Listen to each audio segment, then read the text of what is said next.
files. For the record, wala akong ino-authenticate na dokumento na hawak ni Kong.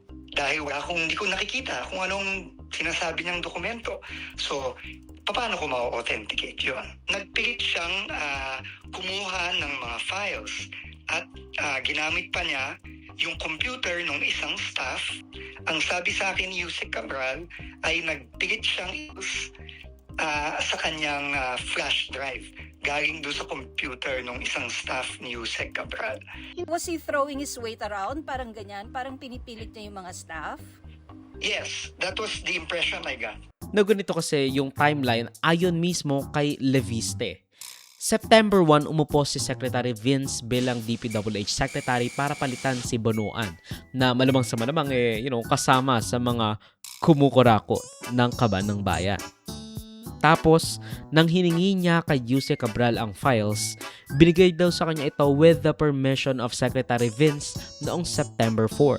Alam niya raw na totoo ito dahil pinakita raw sa kanya ni Secretary yung mga files na yon as hard copies nung si Secretary Bonoan pa yung nasa DPWH, yung hindi pa siya pinapatalsik ni Marcos. Binigay niya raw ang mga files na ito sa ICI at Ombudsman. Nag-picture taking pa nga raw sila eh. Pero ang sabi naman ng Ombudsman, hindi niya binigay yung full Cabral file sa kanila pati yung nirelease ni Leviste sa publiko. First of all, the Office of the Ombudsman has actually been approached by multiple sources claiming to possess copies of the supposed Cabral files. Second, the best and most reliable source of documents are actually the agencies and individuals who had custody.